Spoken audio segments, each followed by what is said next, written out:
Nagaan Waaqayyoo hunduma keessaniif haa ta'u. Maatii Waaqayyoo akkam jirtu nagaa keessanii? An nagaa kooti. Galata Waaqayyoo araarri dhiifamni gargaarsi Waaqayyoo anaaf baay'atee nagaa kooti. Isin biras nagaan Kiristoos dhumaaf daangaa hin qabne akka jiru abdii guutuun qabaa. Maqaan Waaqayyoo kan eebbifame haa ta'u. Egaa sagalee Waaqayyoo hanga nu gargaaretti ergaa Yohaannis duraa barataa jirra. Boqonnaa 3 keessa dhaabbannee waa'ee ijoollee Waaqayyoo achi jalatti immoo amantii guutuu ijoollee Waaqayyoo kan jedhu jalatti kadhata deebii argamsiisu kan jedhu. Keessattuu kadhata deebii argamsiisu kan jedhu kanatti xiyyeeffannee akka macaafa qulqulluutti namoonni maaliif kadhachuun isaan irraa eegama? Maaliif barbaachisa? Kan jedhu ilaallee turre.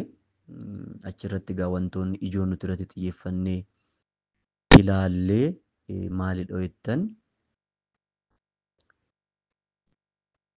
wanti nuti irratti xiyyeeffannee ilaalle keessattuu wantoota ijoo ta'an torbee darbe kutaa 22 keessatti ilaallee amantoonni kadhachuu qabu. Akka Yaaqoob dubbatetti jennee kaasnerraa amantoonni gaafa kadhatan amantiin kadhachuu qabu. Maaliif maqaan keenya mataansaa amantoota waan ta'aniif. Amanaan amantiidhaan kadhachuu qaba jennee kaasnetti turre. Inni kan biraa karoorri fayyisuu Waaqayyoo hojiitti kan hiikamu karaa kadhata saba Waaqayyoon kan jedhu ilaalleerra. Karoorri fayyisuu Waaqayyoo yookaan karoorri oolchuu Waaqayyoo hojiitti kan hiikamu yookaan Waaqayyoon waan si oolchuu barbaade, waan na oolchuu barbaade, waan biyya oolchuu barbaade Waaqayyoon hojiitti kan hiiku gaafa kadhannudha. Kanaaf kadhanni hin barbaachisaa jennee inni kan biraa torbee isa har'a kanatti fufna jennee kan nuti dhaabne kadhata deebii argamsiisu kadhachuuf wantoonni guutamuu qaban maali kan jedhu jennee sadaffaa jalatti 3 qabxii tokko jennee laphee dhugaa fi amantii guutuun kadhatamuu qaba jenneeti kan dhaabne torbanarra. Tokkoffaa laphee dhugaa, lammaffaa amantiin. Isa bara kan akkanumaan ንፋስ እንደመጨበጥ አምናለሁ ምናምን መፎከር ሳይሆን dhaadannoo otoo hin taane amantii kan jedhu kun laphee dhugaa. Maddi laphee dhugaa immoo sagalee dhugaati. Sagaleen dhugaa immoo sagalee Waaqayyooti. Parsantii 100 kiliir kan ta'e, dhugaa kan ta'e, sirrii kan ta'e, uumama hunduma irratti ultimate paaworii kan qabu sagalee Waaqayyooti. Kanaaf lapheen dhugaan barbaachisa, amantiin hin barbaachisa jennee 3 qabxii tokko ilaallee turre jechaadha. Har'a kutaa 23 kadhata deebii argamsiisu kadhachuuf wantoonni guutamuu qaban kan jedhu immoo itti fufna jechaadha. Kadhata deebii argamsiisu kadhachuuf wantoonni guutamuu qaban maalidha? Jilbeeffadheef Waaqayyo kadhata kootiif deebii hin kennu. Jilbeeffadhee kadhadhe qofaaf. Kanaaf wanti guutamuu qaba jira jechaadha. Kiraateeriyaan Waaqayyo barbaadu jira jechaadha. Inni tokkoffaan laphee dhugaaf amantiin kan jedhudha. Lammaffaa isaa egaa har'atti fufnaa. Sana dura garuu kutaa tokko dubbisee tanan meen kadhanna. Hafuurri qulqulluun Waaqayyoon abbaan sagalichaa akka nu barsiisu.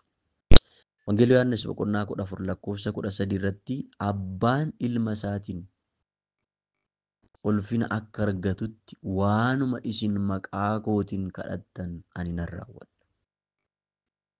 Abbaan ilma isaatiin ulfina akka argatutti waanuma isin maqaa kootiin kadhattan ani nan raawwadha.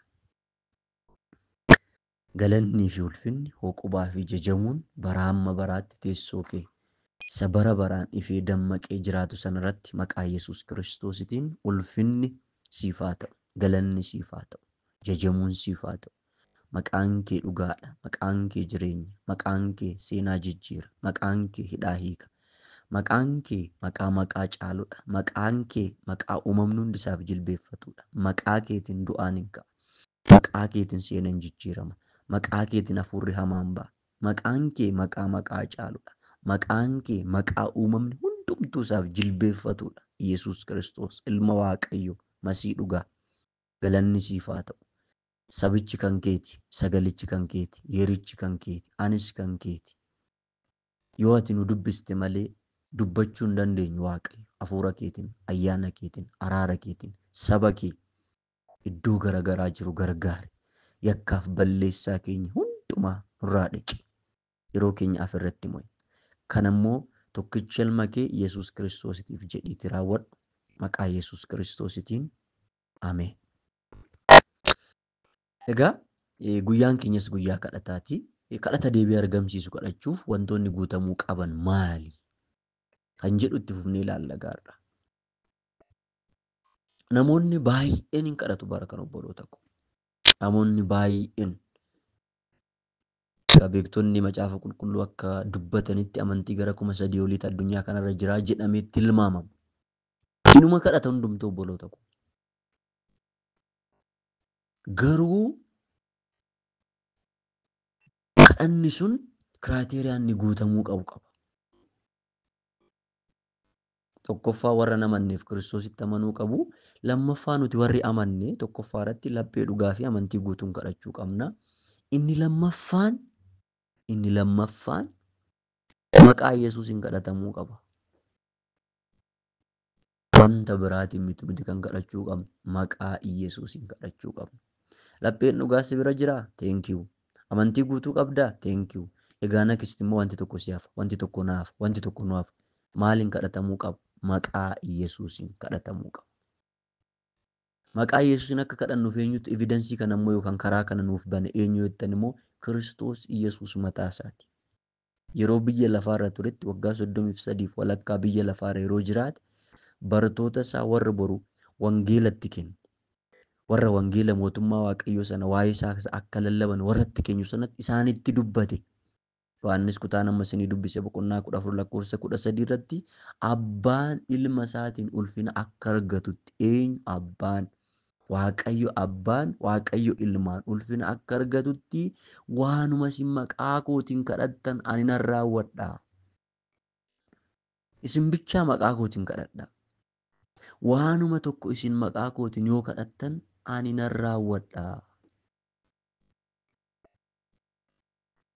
Kanaaf kadhanni keenya deebii argamsiisuuf yookaan kadhata deebii argamsiisu kadhachuuf wantoonni guutamuu qaban maali obboleessa keenya jettan tokkoffaa laphee dhugaa qabaadhu. Lammaffaa amantii guutuu qabaadhu. Sadaffaa irratti maqaa Yesuusitiin kadhadhu. Maqaa Yesuusiif laphee dhugaa fi amantii guutuun gaafa kadhattu uumamni hin jilbeeffanne hin jiru. Uumamni hundinuu maqaa kanaaf jilbeeffata. Uumamni hundinuu.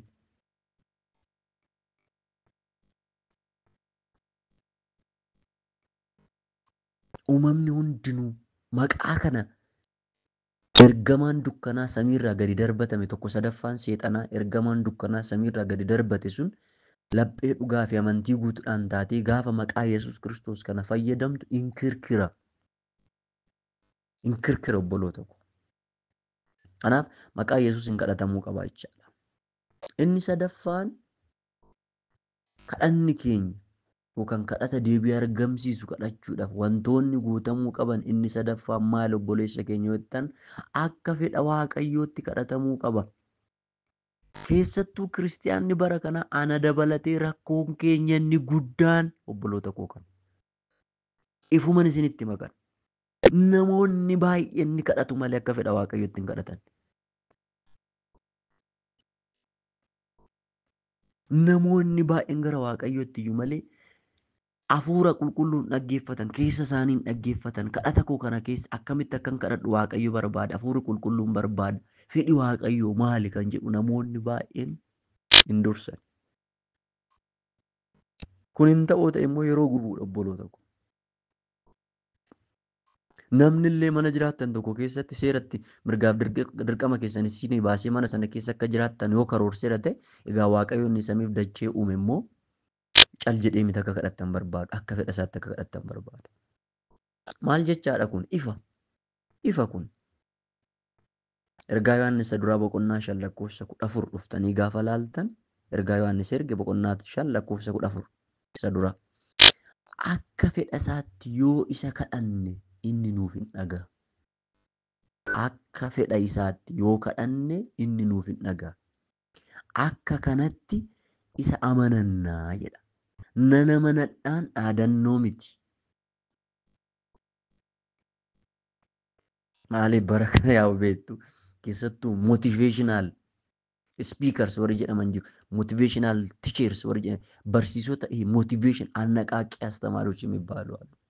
isaan keessattuu bara kana amanadhuudha bara kana. Nana manadhaadha. Seenaa koo jijjiira nana manadha. Hidhaa kootii kan nana manadha. Amanachuun gaariidha. Garuu kutaa kanarratti kan Yohaannis dubbatu tokkoffaa Yohaannis boqonnaan 5:14 akka fedha isaatti yoo isa kadhanne inni nuuf dhaga'a. Akka kanattis isa in amanannaa. Amanannaan dhugaa fedha Waaqayyoo beekuun kadhachuudha. Laphee dhugaa qabaatee amantii guutuu qabaatee maqaa Yesuus fayyadamee amanaan tokko ittaanee immoo akka fedha Waaqayyootti kadhata yoo ta'e kadhanni isaa deebii argata.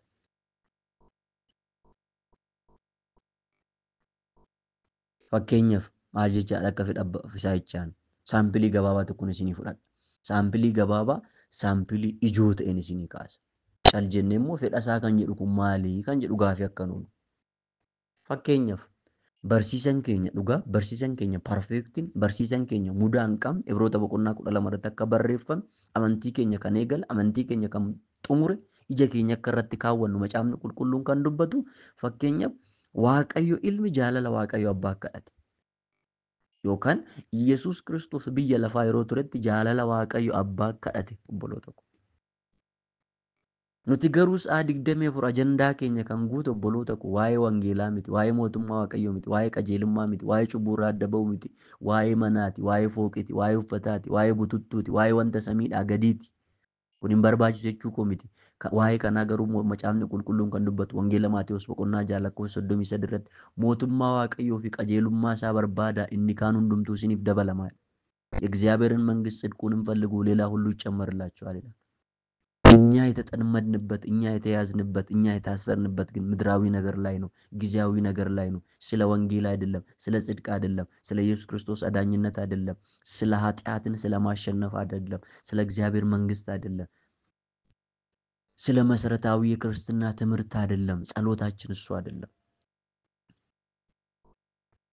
Waaqayyo ilmi garuu jaalala Waaqayyo abbaa kadhate. Maal jechaadha kun? Maatewos boqonnaa 26:42 laala. Si'a lammaffaas achi hiqee kadhatee jedha. Eenyu? Yesuus Kiristoos. Eenyu? Waaqayyo ilmi. Si'a lammaffaas achi hiqee kadhate.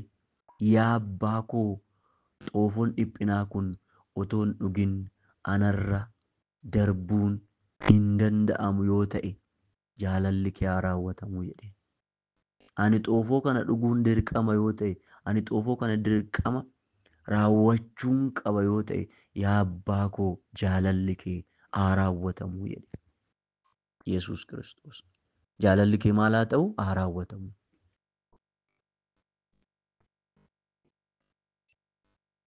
Garuu fedha koo hin barbaadu jedhe Yesuus. Maal koo hin barbaadu? Fedha koo hin barbaadu. Fedha kee hin barbaada. Akka fedha Waaqayyootti kadhachuu. Fannoon ulfaataa ta'us jedhe Gooftaa Yesuus.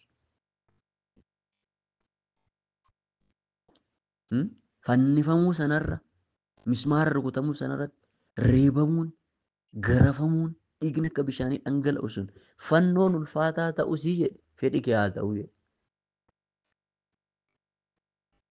Obboloota koo gaafa jilbeeffattan God Kingdom Mission waa'ee mootummaa Waaqayyoo, waa'ee ergama mootummaa Waaqayyoo, waa'ee wangeelaa, waa'ee wangeela abboonni qalamaniif, wangeela abboonni aarsaa ta'aniif du'aniif sana, waa'ee wangeela dukkana bara baraa keessaa gara ifa bara baraatti nu fide isa dursisiistuu.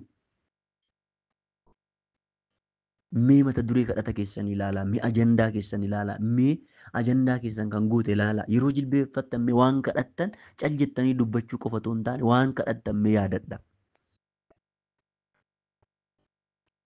Kanaaf Waaqayyo ilmi jaalala Waaqayyo abbaa kadhate. Isa qofa miti. Eeliyaas akka fedha Waaqayyootti waan kadhateef kadhanni isaan dhaga'ame. Eeliyaas kan kadhate waa'ee dhimma isaatii miti. Eeliyaas nama kophaa isaa jiraatudha. Eeliyaas nama quuroon isaa nyaata isaa kenneedha. Eeliyaas nama saraabtaa fa'aa kadhateedha. Iddoo adda addaa deemee hafuuraan gaggeeffamee nama nyaatee jiraateedha. Haala rakkisaa keessa bara mootii Akaabii fi Elizaabel nama darbeedha. Garuu waa'ee fedha isaatii, waa'ee uffataa, waa'ee hin kadhanne Eeliyaas. Sabni kee karaarraa goreera. Waaqa tolfamaa waaqessaa jira. Daandii waaqa dhugaarraa fuula isaa naanneffateera. Yaa Waaqayyo saba kana yaadadhu jedhee kadhate. Ibiddaan mul'adhu jedhee kadhate. Qajeelummaan biyya lafaa bitu, dhugaan biyya lafaa bitu, wangeelli biyya lafaa bitu, yaanni kee biyya lafaa bitu, sabni kee fedha keetiif haa bitamu. Karaa Eelzaabeelii fi karaa Akaab maaliif bara mootii Akaab raajota sobaa kun bara kanaa naggaadee ta'an kana raajota sobaatu guutee ture bara sana. Dhaqee laga Qisoonitti kan isaan qalchiise raajota sobaatu ture bara sana.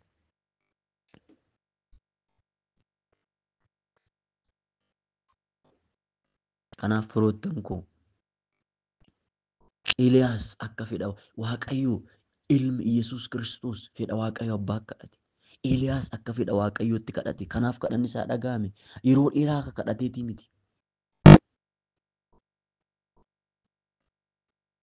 Tokkoffaa Moototaa boqonnaa 18 lakkoofsa 36 nan dubbisa. Hanga 38tti. Mootota isa duraa boqonnaa 18 lakkoofsa 36. Yeroo aarsaa galgalaatti Eeliyaas raajichi gara iddoo aarsaatti dhiyaatee, yaa Waaqayyo gooftaa isa kan Abrahaam, kan Isaaq, kan Yaaqoobis, ati Waaqayyo isa kan Israa'el akka taate ani garbicha kee akkan ta'e wanta kana hundumaas abboomii keetiin akkan godhe har'a akka beekamu godhi. Kanuma kadhate. Jarri kun ati Waaqayyo gooftaa akka taate yaada isaanii gara ofii keetti deebisuuf akka jirtu akka beekanitti anaaf dhaga'i. Ati Waaqayyo ta'uun kee haa beekamu jedhe. Biyya lafaa kanarratti saba kana jidduutti saba waaqolii tolfamaa waaqa harka namaatiin hojjetame waaqessu kana jidduutti saba dugda sitti gale kana jidduutti ati waaqa dhugaa ta'uu kee ani immoo ergamaa kee ta'uu kee haa beekamu jedhe.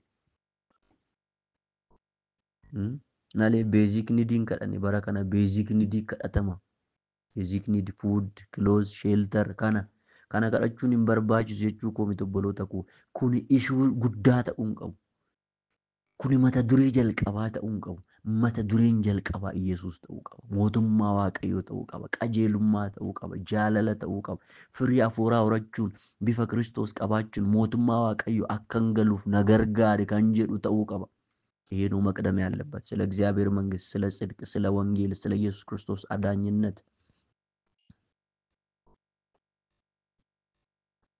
ያ waaqayyo anaaf dhaga'i jedhee hin kadhate jedha. Tokkoffaa Moototaa boqonnaa 18 lakkoofsa 36 hanga 38. 38 keessatti dhuftanii gaafa laaltan yemmuus jedha. Asirratti kadhata isaas argitu.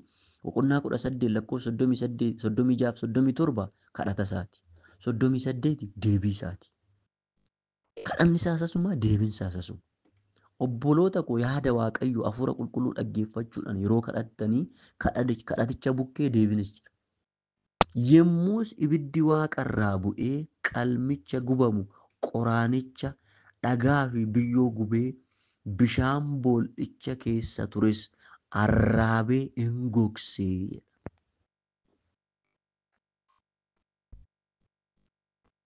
Argitanii hin gogsee. Achumatti deebii kenneef Waaqayyo. Maaliif wanti inni fedhe kadhate laphee Waaqayyoo keessa jirudha. Sabichi gara Waaqayyootti akka deebi'u. Iyesuus Kiristoos wanti inni kadhate fedhi kee haa raawwatudha. Fedhi isaa kan raawwatu immoo Iyesuus gaafa fannifamudha.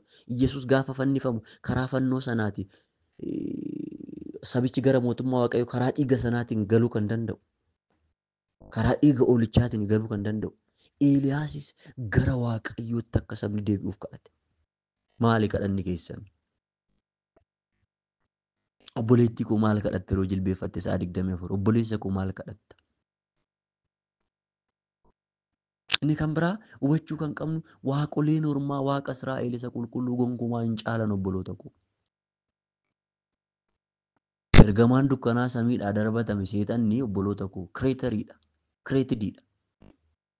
Kan uumamedha malee uumaa miti seexanni. Uumamni uumaa hin caalu obboloota koo. Garuu anaaf isintu jireenyi keenya fagaate. Yaanni keenya fagaate. Waa'ee guutee hir'achuuti cinqiin keenya. Obboloota koo yoo guute sin hir'ata yoo hir'ate sin guuta kalaas hallaqa. Kan qabanis dhabanii jette miti yaannan. Makkaanii sabaata walladachuun dakkama jette. Ishiin torba deesse hin dadhabdee ishiin immoo hin qabdu ture ilmoo argatteedha bakka. Hin argattas hin dhabdas bakka hallaqa minimum waan haaraa miti. Yaada mootummaa Waaqayyoo garuu dursuun baay'ee barbaachisa.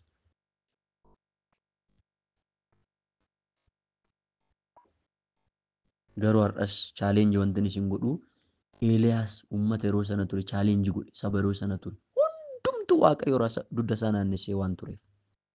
Tokkoffaa Mootota boqonnaa 18:21 irratti Eeliyaas yommus namoota sana hundumaa duratti ba'ee hamma yoomitti yaadni keessan wallaalammii ta'aa jedhe.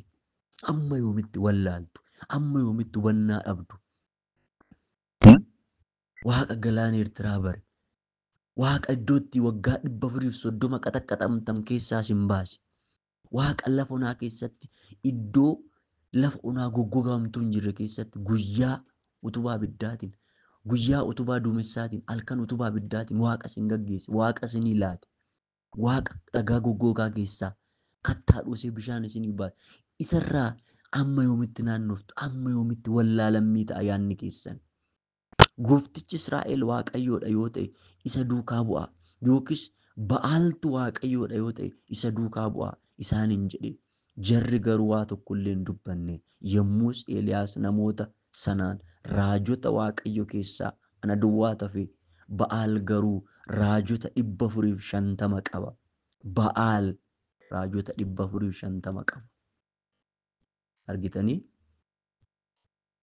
1 verses 450 raajii qulqulluu tokkoo fi raajota sobaa immoo 450 argitu iddoo kanatti.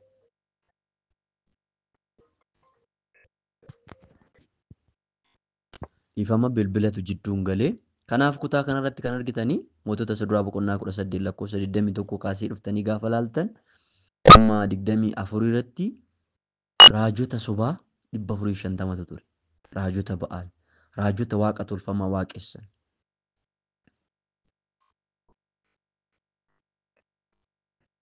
Egaa tuntunoo lama nuuf dhiyeessaa raajonni Ba'aal kun tuntunoo tokko fo'atanii haa qalan.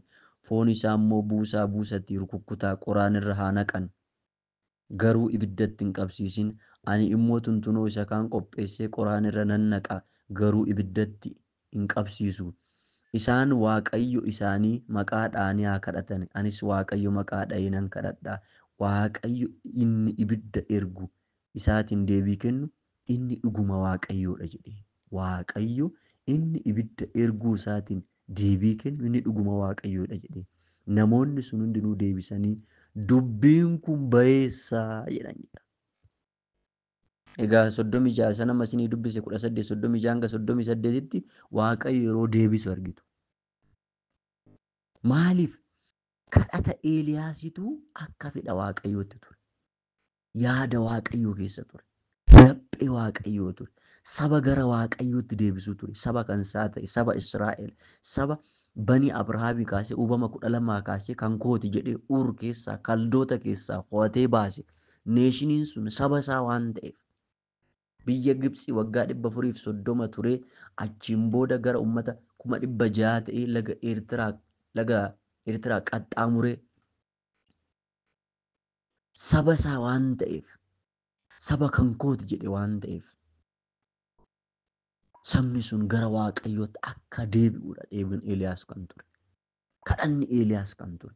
Ari'atama gurguddaa amma lubbuu du'aatti sodaatamutti Elizaabeeliin kan qaqqabe yaada Waaqayyoo kadhate ture. Har'as firoottan koo maatii Waaqayyoo warri sagalee kana dhageessan marti keessan kadhata deebii argamsiisu kadhachuuf wantoonni guutamuu qaban isaan kanaadha. Laphee dhugaa fi amantii guutuudhaan kadhadhaa. Dhugaadhaaf jiraadhaa. Dhugaadhaaf jiraachuun immoo miti kan dursu dhugaa beekutu dursa. Dhugichi eenyudha? Sagalee Waaqayyooti. Sagalee Waaqayyoo beekaa. Sagalee Waaqayyoo sanaaf jiraadhaa. Lapheen dhugaa akkanarraa dhufa. Maddi laphee dhugaa sagalee Waaqayyooti. Obboloota koo bakka. Sagalee Waaqayyoo irraa fagaatteerta yoo ta'e dhugaa irraa fagaataa jirta. Sagalee Waaqayyoo gaafa hubataa, sagalee Waaqayyoo gaafa kan keessan gochaa deemtan, amantiin keessan immoo guddataa deema, guutuu ta'aa deema. Itti aannee hoo maal haa goonu? Kadhata deebii argamsiisu kadhachuudhaaf maqaa Yesuusiin kadhadhaa. Maqaa kanaaf kan hin jilbeeffanne hin jiru. Itti aannee akkamitti haa kadhannu? Akka fedha Waaqayyootti kadhadhaa. Kadhata keessan of ilaala. Maalan kadhataa jira jedhaa. Ajandaa keessan irratti qabadhaa. Mata duree sana irratti kadhadhaa. Mata duree sana qabadhaa. Akka fedha Waaqayyootti kadhatamuu qaba. Kanaaf immoo fakkeenyi keenya eenyudha jennu? Iyyasuus Kiristoos jaalala Waaqayyoo Abbaa kadhate. Eeliyaas akka fedha Waaqayyootti kadhate. Sabni gara Waaqayyootti akka deebi'uuf kadhate. Sabni raajota Ba'aalii fi Waaqa Ba'aal jedhamu waaqessuudhaan Waaqayyo irraa dugda gale gara Waaqayyootti akka deebi'uuf kadhate. Kadhanni kan koo warra, kan kee warra, kan keenya warra obboloota koo.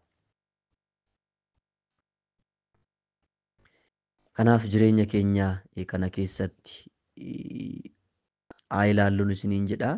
Inni kan biraa egaa kutaa 24 immoo torban har'aati ilaallaa. Yoon baay'ee dheeresse sirriin ta'u jedheetumanii. Inni kan biraa kadhata deebii argamsiisu kan jedhu immoo arfaffaa immoo torban ilaalla. Kadhatni deebii argamsiisu akka macaafa qulqulluutti namoonni maaliif kadhachuun isaanirraa eegama kan jedhu arfaffaan immoo fedha Waaqayyoo keessatti argamuun kadhatamuu qaba. Inni kan biraa. Kadhatni deebii argamsiisu fedha Waaqayyoo keessatti argamuun. Maal jechaadha kun? Maatewos 6:33 duraan dursitanii yaada keessan mootummaa Waaqayyoo fi qajeelummaa isaa barbaadutti hidhaa. Argitanii? Kana keessatti hidhameen jira jalqaba yeroon kadhadhu, yeroon jilbeeffadhu.